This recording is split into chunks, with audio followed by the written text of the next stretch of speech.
Hello दोस्तों, welcome to all from my classes Dakshiya classes. Now मैं आपके लिए लाई हूँ BEd second year important topic है जेंडर, स्कूल एंड सोसाइटी, जिसे कहते हैं लिंग, विद्यालय और समाज।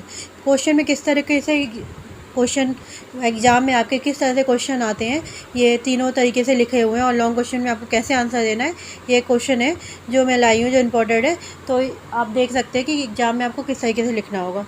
और आपसे एक रिक्वेस्ट है, अगर वीडियो पसंद आई तो please subscribe, like and share करिए ताकि ज़्यादा से ज़्यादा आपके दोस्तों तक ये वीडियो पहुंच सके।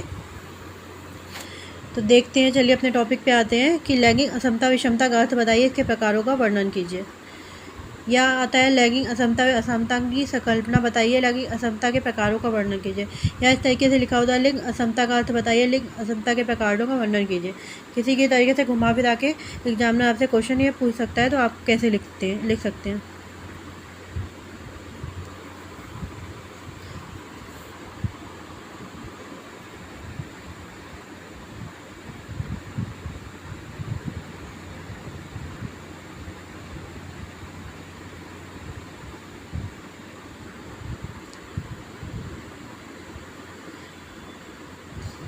वर्तमान में लैंगिक असमता किसी एक राष्ट्र की समस्या नहीं है, बल्कि एक अंतर्राष्ट्रीय विषय हो गया। अतः समाजशास्त्र जैसे विषय में लिंग संबंधी असमता एवं असमानता एवं समस्याओं का अध्ययन और भी महत्वपूर्ण हो जाता है। इस तरीके से आपको क्वेश्चन लिखना है। अब चलते हैं इसकी मीनिंग की तरफ।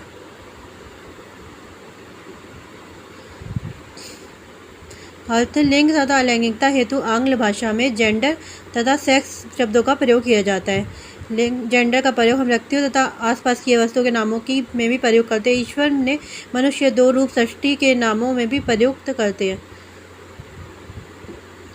ईश्वर ने मनुष्य दो रूप सृष्टि के समुचित पहचान हेतु बनाए, जिसमें एक है स्त्री और दूसरा पुरुष।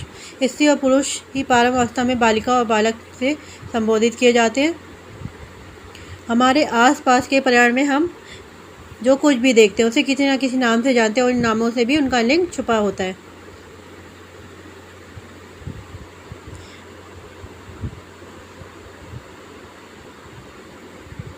तो ये कॉमन सेंस में समझाने लायक कुछ भी नहीं है कि मैं इसे इसलिए नहीं समझा रही हूँ, इसलिए पढ़ के ही बता दे रही हूँ कि लिंग का प्रयोग हम व्यक्तियों का तथा आसपास की वस्तुओं के नामों प्रयोग करते हैं। जो होता है कि लड़का है, लड़की है, या जो जानवर भी होते हैं पता चलता है कि ये मेल है कि फीमेल है, तो वही आसपास का बताया गया है। इसमें एक स्त्री है, दूसरा पुरुष है। स्त्री और पुरुष ही प्रारंभावस्था में, जो स्त्री पुरुष होते हैं प्रारंभावस्था में बालिका या बालक होते हैं। जब शादी हो जाती है तो स्त्री पुरुष बन जाते हैं। और हमारे आसपास के पर्यावरण में हम जो कुछ भी देखते हैं उसे भी किसी ना किसी नाम से जानते हैं और इन नामों से ही उनका लिंग छुपा होता है।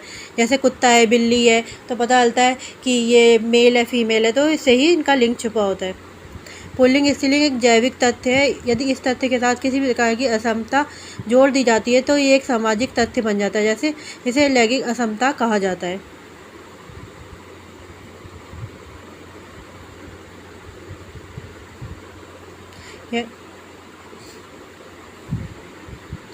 विषमता मतलब कुछ कमियां।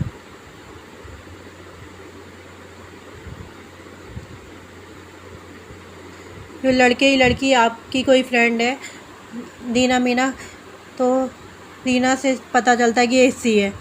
तो यही इनका कहने का मतलब है कि जो आसपास की जो चीज़ें होती हैं जिस नाम से हम जानते हैं, नाम में ही उनका लिंग छुपा होता है।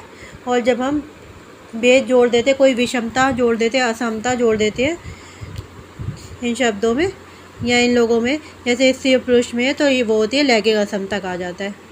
फिर हम आगे लिखेंगे लैंगिक विषमता का तात्पर्य जैविकी और शारीरिक भिन्नता से नहीं, बल्कि स्त्री पुरुष के सामाजिक सांस्कृतिक संबंधों के स्तरों पर स्त्रियों के साथ होने वाले भेदभाव से है। एक ऐसी समस्या जो मानवीय समाज के आरंभिक काल से आज तक विद्यमान है। अधिकारों और सुविधाओं के संदर्भ में स्त्री एवं पुरुष के बीच लिंग के आधार पर होने वाले भेदभाव को लैंगिक विषमता कहते हैं। उपयुक्त विवरण से स्पष्ट है कि लिंग असमता वर्तमान समय में जीवन का सार्वभौमिक तत्व बन गया है। विश्व के अनेक समाजों में, विशेषकर विकासशील देशों में, स्त्रियों के साथ समाज में प्रचलित विभिन्न कानूनों, रूढ़िगत नियमों के आधार पर विभेद किया जाता है। उनके पुरुषों के समान राजनीतिक व सामाजिक अधिकारों से वंचित किया जाता है। ये इनका कहने का तात्पर्य है कि ओवरऑल लड़के लड़कियों में जो भेद, बहुत बार भेद देखने को मिला होगा कि लड़कियों को कहा जाता है ये नहीं करना, वो नहीं करना है, लड़के सब कर सकते हैं, लड़कियों को बाहर नहीं जाना, ये नहीं करना, वैसे नहीं करना, वैसे नहीं करना, हर चीज़ में उनको रोका टोका जाता है। तो सामाजिक और नैतिक क्षेत्र में भी जाने के लिए जो रोक दिया था, जो एक लैंगिक असमता ही है। मतलब लड़के लड़कियों में जो डिफरेंस किया जाता है, तो वो लैंगिक असमता ही है।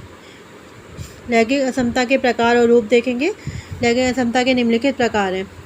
मर्त्यता असमता विश्व के अनेक क्षेत्रों में स्त्रियों पुरुषों में असमता का एक बराबर प्रकार समानता है। स्त्रियों की उच्च मर्त्यता जन्म में परीक्षित होता है, जिसके एक परिणामस्वरूप कुछ जनसंख्या पुरुषों की संख्या अधिक हो जाती है। यह असमता अधिक मात्रा में उत्तरी अफ्रीका और एशिया में देखी जा सकती है। तो ये होता है कि मतलब स्त्रियों की संख्या कम होती है और पुरुषों की संख्या अधिक हो जाती है। मतलब लड़कियां जब पेट में होती है तो मार दिया जाता है उनको, या जब पैदा होने के बाद छोड़ दिया जाता है इधर उधर।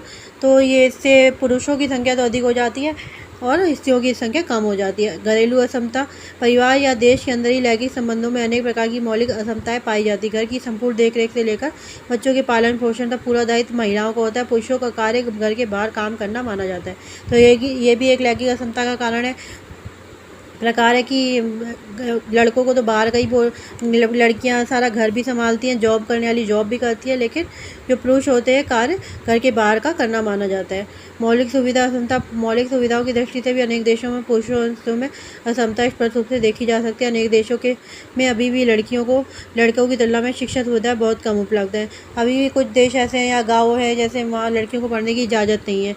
आपने देखा होगा कि लड़कियों को बोला जाता है कि घर के बाहर नहीं निकलना, ये वो। तो इस वजह से लड़कियों को लड़कों की तुलना में शिक्षा सुविधाएं बहुत कम उपलब्ध है। इसके अतिरिक्त मौलिक अधिकारों के अभाव में कारण उन्हें अपनी प्रतिभा प्रदर्शित करने का भी अवसर प्राप्त नहीं होता। उनके जो प्रतिभा, जब उनको घर से बाहर ही नहीं निकलने दिया जाएगा और उनको न शिक्षा दी जाएगी, तो वो अपनी प्रतिभा को भी प्रदर्शित नहीं कर पाती। प्राथमिक असमता। घर में ही पल रहे बच्चे का लिंग परीक्षण द्वारा ये पता लगा कर की होने वाला शिशु लड़की है, गर्भपात करा दिया जाता है। ये भी लैंगिक असमता का बढ़ावा देता है। मतलब जब बच्चा पेट में होता है तो ही अल्ट्रासाउंड के द्वारा चेक करवा के कि लड़का है लड़की, तो उसको घर में ही मार दिया जाता है, एबॉर्शन करा दिया जाता है, तो भी लैंगिक असमता का बढ़ावा देता है। ये विशेष अवसर असमता। यूरोप तथा अमेरिका जैसे अत्यधिक विकसित एवं अमीर देशों के साथ साथ अधिकांश अन्य देशों में उच्च शिक्षा तथा व्यावसायिक शिक्षण में लैंगिक पक्षपात स्पष्टता देखा जा सकता है। जो विकसित देश हैं उनमें भी वैसा उच्च शिक्षा, जो हायर एजुकेशन होती है और जो प्रोफेशनल एजुकेशन होती है, प्रोफेशनल ट्रेनिंग में भी लड़कियों में लैंगिक असमता पक्षपात देखा जाता है। वैश्विक असमता। वैश्विक असमता में भी लगभग सभी समाजों में पाई जाती है। जापान जैसे देश में जहाँ जनसंख्या को उच्च शिक्षा प्राप्त करने और सभी प्रकार की मौलिक सुविधाएं उपलब्ध हैं, वहाँ पर भी रोजगार एवं व्यवसाय प्राप्त करना स्त्रियों के लिए पुरुषों की तुलना में काफ़ी कठिन कार्य माना जाता है। स्वामिक असमता। अनेक समाजों में संपत्ति पर स्वामित्व भी पुरुषों एवं स्त्रियों में असमान रूप से विस्तृत है। मौलिक घरेलू एवं भूमि संबंधी स्वामित्व में भी स्त्री पुरुषों की तुलना में काफ़ी पिछड़ी हुई है। तो ये थे हैंड रिटन नोट्स, मैंने खुद बनाए हैं इसे। अगर ये ऐसे लॉन्ग क्वेश्चन आ जाता है आपके बीएड एग्जाम में सेकेंड ईयर में, तो आप ये लिख सकते हैं। बिल्कुल इजी लैंग्वेज में आपको हैंड रिटन नोट बनाया है, इसमें समझाने लायक ऐसा कुछ भी नहीं है। और अगर आप खुद पढ़ेंगे तो आपको इतनी इजी लैंग्वेज है कि आपको ये खुद समझ में आ जाएगा। Thanks for watching. अगर आपको हमारी वीडियो पसंद आई तो प्लीज़ लाइक शेयर सब्सक्राइब जरूर करिए। आपके सब्सक्राइब करने से हमें मोटिवेशन मिलता है आगे की वीडियो बनाने के लिए, तो प्लीज़ सब्सक्राइब जरूर करिए।